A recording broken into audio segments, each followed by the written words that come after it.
Oke, Assalamualaikum warahmatullahi wabarakatuh. Selamat datang di Ngopini, ngopi sambil beropini. Podcastnya Kopi Edik dan Nongkrong Holik, yang mana kalau udah bahas sesuatu, suka lupa waktu. Balik lagi bareng gua, Kuwu, dan di sini saya akan ditemani oleh Bung Jen, yang akan menemani kalian 20 menit ke depan. Yang akan membahas tentang kenapa anak muda sekarang tidak lebih bahagia daripada anak muda zaman dulu.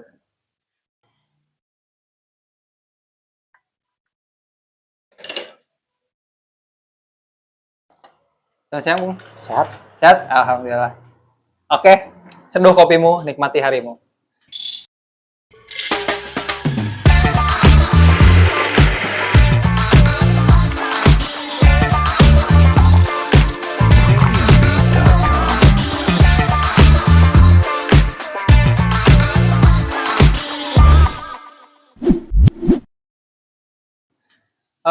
Bung Jen, ada topik bahasan tadi tentang mengapa anak muda sekarang tidak lebih bahagia daripada anak muda zaman dulu. Sekarang tuh lebih banyak anak muda yang depresi. Ada anak muda yang suka di kamar terus, jarang bersosialisasi. Nah, kira-kira menurut Bung Jen nih, di lingkungan sehari-hari, apa sih penyebab utamanya? Sebenarnya kan permasalahan-permasalahan itu semenjak era smartphone itu muncul udah ada ya. Di antaranya adalah banyak banget faktor-faktor penyebabnya gitu. Nah, simpelnya misalnya anak muda sekarang itu kan dia memiliki kecenderungan interaksi sosial melewati media gitu. Kemudian juga di dalam media itu kan dia selalu mempunyai apa istilahnya kayak semacam parameter atau standar hidup. Nah, sehingga itu menyebabkan suatu persaingan gitu. Jadi mereka bersaingnya itu bukan di kehidupan nyata, tapi di media sosial. Misalnya kalau persaingannya di media sosial itu kan kita nggak tahu kehidupan aslinya kayak gimana. Misal dalam konteks ekonominya belum mampu, tapi dia flexing misalnya. Oh ya, di media sosial menunjukkan bahwa stylenya keren, bajunya branded, bawa mobil bagus gitu kan. Padahal kan bisa nyewa. Ya. Tapi orang-orang akan melihat bahwa oh si ini ternyata keren, tapi padahal dalam hidupnya dia merasa terasing, merasa gelisah gitu. Karena apa yang dia tunjukin di media itu nggak sesuai dengan apa yang dia tunjukin di kehidupan nyata. Itu bisa disebut apa ya? Bukan kepribadian ganda tuh ya, disebutnya apa ya? Disebutnya disebutnya punya dua sisi kehidupan yang berbeda ya, gitu. Benar kayak gitu. Antara media sosial dan kehidupan nyata. Nah, di sini ada juga nih katanya selain media sosial itu persaingan di zaman sekarang itu semakin tinggi. Persaingan hidup. Ya, atau persaingan apa? Hidup, pekerjaan mungkin ya. Ya, pekerjaan. Atau bahkan dalam mencari jodoh pun itu kadang-kala ada yang sulit gitu. Bahkan sangat sulit sekali. Iya. Sehingga persaingan itu kan semakin tinggi. Nah, ini. Kalau saya kan punya teman tuh, Bung Aris ya. Bung Aris sekarang sedang berproses untuk mencari jodoh gitu. Tapi karena persaingan di luar sana sangat ketat gitu, sehingga Bung Aris harus mencoba untuk menabung kekuatan mental salah satunya. Betul Bung Aris kayak gitu. Nah, selain jodoh nih, seperti memenuhi kebutuhan ekonomi. Betul. Ya, ada yang bilang, beberapa teman saya tuh bilang bahwa sekarang mah zamannya udah apa ya, lagi zaman sulit, kayak kembali lagi ke krisis moneter gitu. Padahal kan kalau kita lihat tulisan-tulisan di truk itu kan ada tulisan enak zamanku tuh. Gitu kan. Tapi seharusnya dengan adanya media sosial, media digital gitu kan, anak muda sekarang itu lapangan kerja harusnya lebih luas. Harusnya lebih luas. Apakah karena anak muda sekarang khususnya Gen Z itu atau Gen Z itu ada hal-hal yang dinilai minus oleh kepala perusahaan, misalnya atau lebih malas daripada generasi, maaf ya, lebih malas daripada generasi sebelumnya atau apa? Pernah lihat nggak atau ada di kayak di Reels gitu, kayak di TikTok, gimana sih Gen Z itu kan suka ada tuh video kayak meme kayak Ya, gitu. ya. Misalnya ada kemarin tuh yang lagi FYP mungkin ya, yang Gen Z jadi jurnalis, jadi bacain berita. Nah itu kan FYP karena perilaku dia. Oh, Nah ya, kan, nah mungkin nanti bisa tampilin videonya kayak ya. gimana. Kan disangkanya kamera belum nyala Nah gitu itu. kan. Nah, ada juga kan biasanya anak-anak ya terusnya Gen Z itu kalau saya lihatnya beberapa ya nuka asuh lah, nuka asuh Ya, di lingkungan yang ada di lingkungan sini. memang mereka sering mengeluhkan hal-hal yang sifatnya itu misalnya nggak punya soft skill atau apapun itu, padahal soft skill atau potensi diri itu sebenarnya kan bisa Bisa dilatih, bisa dilatih karena setiap belajar. manusia itu pasti punya potensi gitu. Hmm, Tinggal bagaimana cara kita menemukannya doang. Oke. Itu. Nah, kebanyakan di situ karena memang minus ruang-ruang untuk itu, Iya. untuk menggali itu. Jadi sebenarnya dengan adanya media sosial, dengan adanya media digital ini, tinggal kalau kata bahasa Sunda mah kari daek ya. Nah, itu. Tinggal maunya, Benar. mau belajar, Asli. mau bergerak, lingkungannya udah ada kok. Ya. Tinggal kita cari aja di mana yang nyamannya kan. Benar. Nah, menyambung dari sana, ada isu-isu juga bahwa generasi sekarang itu kurang koneksi sosial.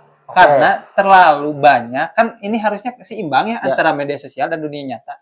Nah, karena cenderung hidup di media sosial, katanya generasi sekarang itu kurang koneksi sosialnya karena kurang bersosialisasi, nongkrong gitu kan. Padahal kan relasi sosial secara nyata itu sangat perlu gitu. Untuk menunjukkan bahwa ini loh aslinya kayak gini. Karena kan balik lagi di media sosial itu banyak kepalsuan. Ya gitu, respon ke saya gitu. Iya. Gimana tuh? Apakah benar? Kalau dibilang benar, ada benarnya juga. Ada benarnya juga. Karena kalau kita lihat misalnya kebutuhan-kebutuhan sumber daya manusia di di perusahaan-perusahaan atau apapun itu di tenaga pemerintahan itu mereka sebenarnya masih melihat pengetahuan kemudian pengalaman seseorang itu masih by apa ya by CV gitu. By CV. Artinya tidak melihat sekilas gitu. Tapi memang benar-benar diteliti gitu. Nah kayak gitu. Nah kalau anak-anak muda zaman sekarang itu nggak bisa keluar dari sana, saya kira mungkin kedepannya kita nggak akan punya peluang untuk menggapai generasi emas yang direncanakan oleh para itu gitu kan. Padahal kan saya juga pernah ikut sebuah webinar ya, yang dikatakan lah sebenarnya ada yang lebih penting dari ijazah untuk sekarang. Benar. Tapi di samping ijazah itu kita harus mempunyai kayak sertifikasi kelas gitu, sertifikasi skill. Sepakat benar. Karena kalau zaman sekarang itu kita cuma ngandelin ya ijazah itu kan sifatnya hanya formal aja. Itu S1 aja udah enggak. Iya. Bener kan? Sekarang udah banyak tuh lulusan-lulusannya. Iya, makanya kalau orang tua dulu tuh saya kira kalau ada yang di kampung nih bilang naon kuliah mending dagang Indomie, bener dah kejadian lebih ke ayeuna gitu ya. Meskipun tidak semuanya, tapi kan mungkin pepatah-pepatah semacam itu adalah suatu apa ya? Kalau kata bahasa Sunda itu kila-kila atau gambaran gitu. Ya mungkin itu simbol bagi teman-teman kita yang ngapain sih nyari pendidikan kalau cuman untuk pendidikan doang. Iya. Padahal jenjang karirnya gak jelas. Benar. Artinya kan memang kita sebagai manusia itu harus mengelola potensi yang ada dalam diri kita itu semaksimal mungkin gitu. Mau berlatar belakang apapun itu. Karena saya yakin Tuhan itu memberikan kepada kita itu sama. Bahkan kepada seorang disabilitas pun itu sama, dia pasti punya kelebihan. Kan kayak Di gitu. samping kekurangannya, Nah, dia pasti punya kelebihan. itu. Nah, mengenai tadi ya dari pendidikan, kan sebenarnya banyak orang yang sekolah tinggi itu untuk memperbaiki ekonominya. Nah, dalam tekanan ekonomi itu, jadi mereka itu sekolah untuk meningkatkan taraf hidupnya gitu. Tapi di sisi lain, sekolahnya itu akan merubah ekonominya gitu. Maksud merubah ekonominya, menguras ekonominya. Ya. Nah, kan itu ada sesuatu yang sangat berlawanan. Ya, gitu. benar. Orang desa pergi ke kota untuk kuliah agar dia status sosialnya berubah, keadaan ekonominya lebih baik. Sedangkan di kota itu diperas kan? Ya. Nah, uang orang tua itu diperas oleh kampus misalnya kan? Nah, itu kan jadi berbanding terbalik gitu.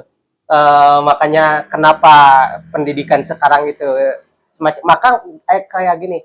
Kalau misalnya orang pengen kuliah itu pengen mengubah nasib, saya kira keliru. Keliru. Apalagi generasi muda sekarang nih. Janganlah punya pikiran kayak gitu. Harusnya bisnis gitu kan. Kalau merubah nasib tambah kaya gitu, bisnis gitu, usaha kan kayak gitu. Nah, sehingga apakah itu yang menyebabkan generasi muda sekarang jadi lebih banyak depresinya gitu? Ya, mungkin. Di samping harus memiliki pendidikan yang tinggi karena standar sekarang udah naik lagi kan, bukan S1 lagi, malahan S2 itu jadi harus gitu kan. Tapi di sisi lain ekonominya sendiri belum stabil gitu. Benar. Kadang kan kalau kita lihat juga banyak bukan selintingan tuh, banyak tuh kan ternyata yang dulu mikir ini aku sekarang mah kayak gitu gini. Ada kayak gitu kan. Nah itu kan mungkin dia mencoba untuk mengeluarkan ya isi keresahannya gitu. Ya itu juga secara kulit udah bisa kita lihat bahwa generasi sekarang itu yang memiliki kecenderungan ke arah sana.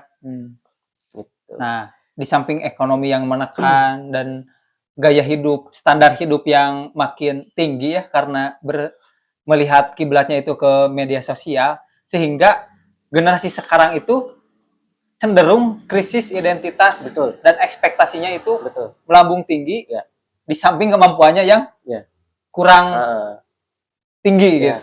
Ya, lihat orang-orang ramai di media pada nikah, ikut nikah. Nah, FOMO kalau sekarang. FOMO. Padahal kan secara usia, secara kesiapan kan belum. Maka jangan dulu menikah ya. Kalau belum siap mental sama belum siap finansial. Betul. Takutnya kan tanggung jawab nih anak orang. Masa mau diterlantarin. Nah, yang paling penting adalah kita harus ini apa? Selain tanggung jawab anak orang, ya kita harus jangan sampai diri kita sendiri jadi tersiksa. Kan gitu, itu yang bahaya. Kan udah mah kalau belum beres depresinya jangan bawa-bawa orang buat depresi. Gitu. Juga jangan nambah depresi. Tapi ngaruh gak kalau dari parenting dasarnya gitu? Itu sangat ngaruh sih. Apakah ini kesalahan generasi sebelumnya sehingga tidak bisa mendidik generasi sekarang menjadi lebih sehat mentalnya gitu?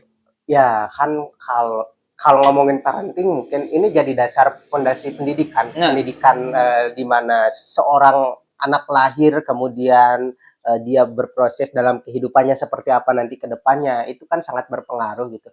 Kalau misalnya kita mau coba studi banding parenting orang tua zaman dulu sama orang tua zaman sekarang, sebenarnya kebanyakan lebih oke parenting zaman dulu meskipun kadang-kadang parenting zaman dulu itu mengekang. Kalau sekarang kan ketat. Kalau sekarang kan dibebaskan, anak main HP mau akses apapun itu. Nah, sehingga ada ketergantungan di sana. Berarti kehilangan sosok figur. Bener. Contoh di dunia nyata sehingga mereka mencontohnya itu standarnya di media sosial. Ketimbang mereka mendengarkan ibu atau ayah, mereka lebih mendengarkan Mifan dan Zuzuzu gitu. Kan kayak gitu. Anak-anak tuh kayak gitu. Ya, tapi itu Gen Z itu kita kan ada yang transisi dari milenial kan, dari 97 sampai 2015. Kalau kalau saya salah koreksi ya, bisa di komentar. Mungkin itu kan pasti ada perbedaan-perbedaan ya.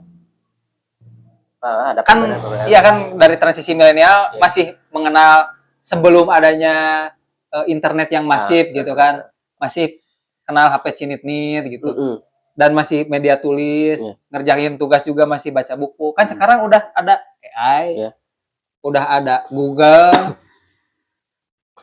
Itu juga Pengaruh. pengaruh kan? Iya, pengaruh. Tapi mungkin kayak gini, Om ya.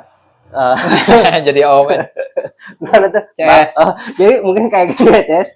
Kita nggak bisa, kalau misalnya kita ngomong sama orang IT nih, pasti omongan kita dibantah. Misalnya, ini media sangat berpengaruh. Pasti mereka juga akan bilang, ini sangat berpengaruh juga bagi kehidupan kedepannya. Ini sangat bermanfaat. Nah, artinya, berarti kita nggak bisa ya kan, berarti salahin alat gitu. Iya. Tapi yang justru yang harus disalahkan, bukan yang disalahkan, yang harus diperbaiki itu adalah kompetensi manusia itu sendiri. Semakin menghadapi zaman, dia harus semakin bisa beradaptasi dengan zamannya. Nah, zaman dengan teknologi itu. di zaman itu. Oke.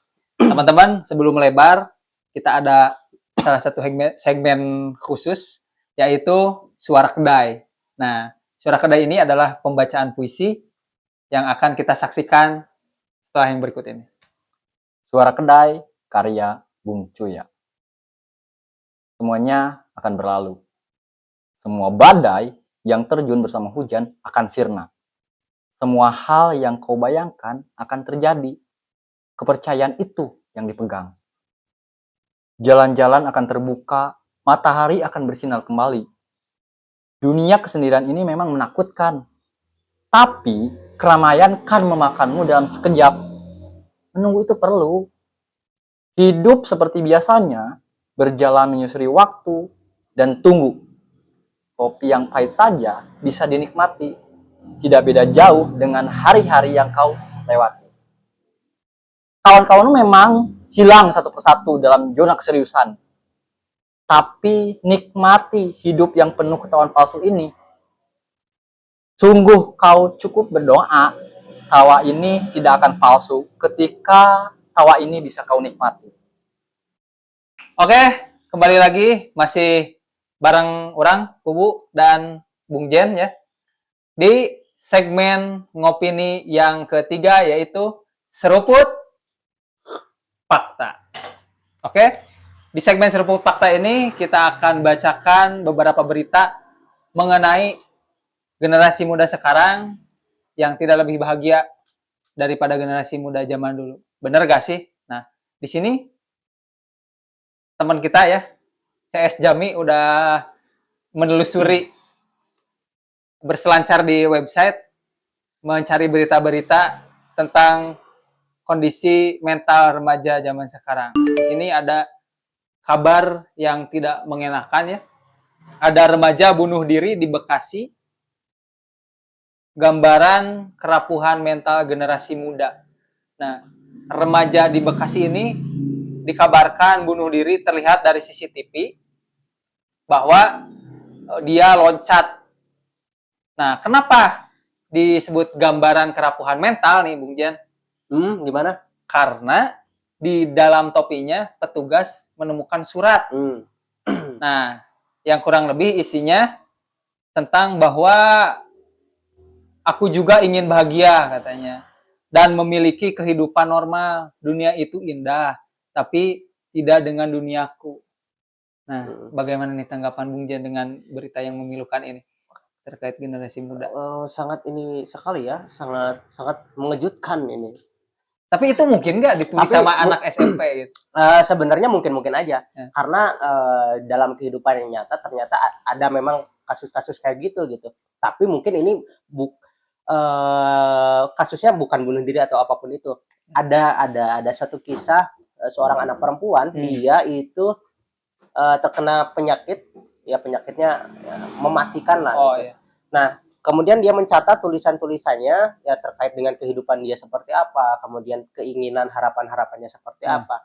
Nah, itu anak SMP. Nah, ini mungkin aja terjadi. Cuman kalau saya lihat dari sana, ini kan kayak di film-film gitu. Iya. Nah, kan kayak di film-film. Apakah ini memang menggambarkan kerapuhan mental atau dia terinspirasi oleh film?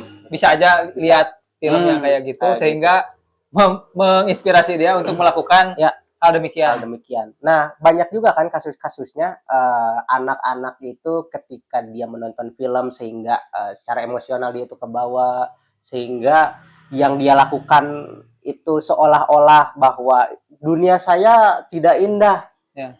Ya karena Dunianya di situ-situ saja eh, gitu kan. gitu. Padahal kan kalau kita lihat keluar, menemukan circle atau Benar. menemukan lingkungan-lingkungan yang lebih positif, Betul. ya insya Allah lah ya Ya insya Allah bisa ketemu gitu sama orang-orang yang bisa membuat benar. dunia kita indah.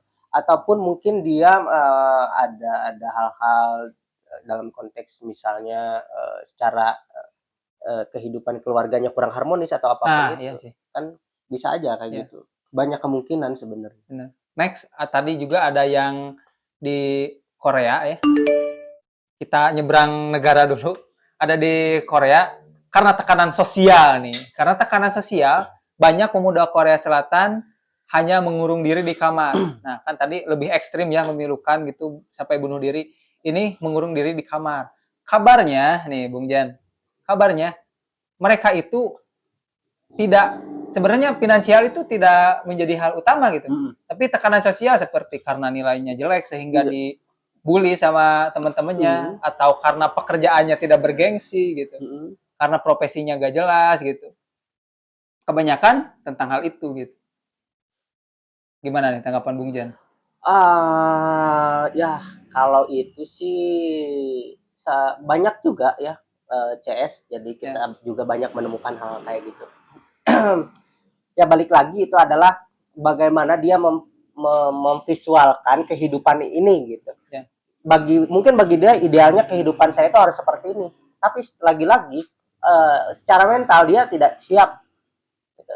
Dia tidak siap untuk menghadapi ternyata kehidupan ini sangat membagongkan gitu. Kalau bahasa itunya kan gitu kan. Nah itu kalau kita bicara kerapuhan mental ya mungkin ada di sana ketidaksiapan. Ya balik lagi misalnya di proses parentingnya, terus bagaimana perjalanan hidupnya, apa yang dia konsumsi, bagaimana itu kan lingkungan sosialnya. Nah itu kan sangat mempengaruhi. Gitu.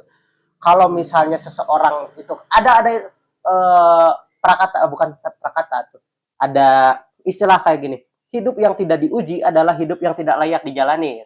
Nah ini mungkin bisa mendorong kuat bisa diklaim deh. Semangat adik-adik kita gitu kan, adik-adik kita untuk menjalani itu. Padahal kalau mindsetnya diubah, hidup yang menantang itu lebih seru loh. Nah, kan? Benar. Ya benar kalau apa itu bisa menyebabkan anak-anak ya mengurung diri. Ya. Mungkin tapi saya kan juga pernah mengalami lah. Waduh, jadi anak-anak introvert yang anak-anak introvert di kamar main games gitu kan. Padahal mereka itu pengen main, tapi di pikiran ada ya beberapa orang gitu. Padahal di pikirannya itu ketika sendiri mereka merasa tidak punya teman gitu. Iya. Padahal kan tinggal sekarang media sosial ada, chatting lewat WhatsApp ada. Gak mungkin kok gak ada yang bisa menemani 1-2 mah. Kan kita semua sekolah gitu. Bahkan dari SD sampai SMA gitu, sampai kuliah, masa gak ada teman yang menanggapi gitu. Tapi kalau teman saya dulu ya pas waktu SMA, dia emang introvert, dia kurang berinteraksi dengan teman-teman yang lainnya, dan yang mau sholat dulu aja. Tapi ada kesibukan, misalnya dia kan hobi itu mahat, ya dia mahat kayak gitu. Tapi ketika di sekolah nggak main keluar, kalau istirahat ya diam aja di pojokan. Gitu. Ada anak-anak yang kayak gitu, tapi dia kuat gitu. Nggak sampai bunuh diri. Mentalnya kuat gitu. Meskipun dibully, meskipun dicemooh lah kayak gitu. Masih hidup sampai sekarang. Masih jadi seniman ya. Sampai sekarang konsisten. Nah, itu contoh yang baik ya CSS. Buat jadikan tantangan hidup itu motivasi hidup gitu. Oke, keren sekali ya tadi cerita dari Bung Jan bahwa ada sosok yang introvert tapi memiliki keahlian. Jadi intinya kalau kita gak pandai bergaul, asal keahlian ya, supaya bisa survive gitu sampai sekarang, dan dia menjadikan tantangan hidup itu sebagai motivasi hidupnya. Gitu. Nah, jadi dari obrolan-obrolan kita yang tadi nih, Bung Jen, bahwa privilege generasi muda sekarang itu sebenarnya lebih banyak daripada Ya. generasi muda zaman dulu. Tidak seharusnya generasi muda zaman sekarang itu tidak lebih bahagia kan? Media sosialnya ada, lingkungan sosialnya sekarang bonus demografi. Masa nggak punya teman kan banyak gitu di luar sana yang segenerasi dengan dia. Iya. Terus apalagi kira-kira dari Bung Jen tambahan? Iya, banyak. Ini bisa dimanfaatkan dari berbagai sektor gitu kan. Ini bahkan orang tua kita dulu yang masih hidup sekarang itu kan dia merasa ada kecemburuan di sana. Ayeuna mah ngeunah cenah tinggal hayang tinggal iya. Nah, ini kan tergantung bagaimana cara kita melatihnya gitu, beradaptasi. Artinya dalam konteks ini bukan beradaptasi kita memakai, tapi kita bisa memproduksi sesuatu dari yang sudah ada gitu kan.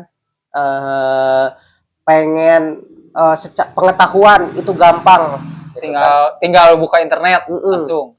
Pengen kerja sekarang bisa jadi apa aja, di rumah bisa freelance kan. Tinggal kitanya mau gitu.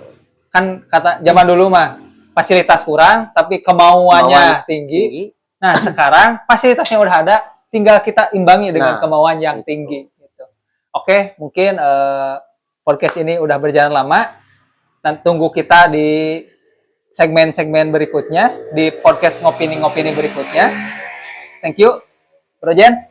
Terima kasih banyak atas opini-opini yang amat sangat serunya. Kapan-kapan kita bisa nongkrong lagi di sini lah ya. Ya. Dan kebetulan Bung Jen juga pemilik kedai kopinya.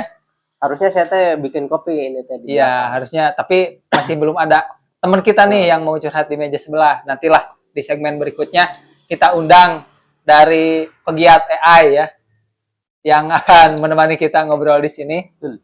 Nah, kalau buat teman-teman ngopini, CSS ngopini yang pengen nongkrong di sini, langsung aja datang ke kedai Agar Supaya Cafe yang ada di Desa Cisarua, Kecamatan Cisarua, Kabupaten Sumedang. Di sini kita open space ya. Open space, bisa sambil podcast, bisa sambil konten, bisa ngopi-ngopi bareng di sini. Nah, CSS Ngopini juga kalau punya topik-topik yang seru boleh disimpan di kolom komentar, dan kalau pengen ikutan diskusi subscribe dulu, like, dan jangan lupa komen, nanti bakal kita tanggepin kok. Oke, terima kasih sekali lagi Bung Jen. Sama-sama. Ketemu lagi di acara Ngopini selanjutnya. Nah, kalau mau dihabisin obrolan mah gak akan habis ya. Benar. Dan karena kopinya sudah tandas, kopi sudah terkikis, waktunya Ngopini undur diri. Hanupis.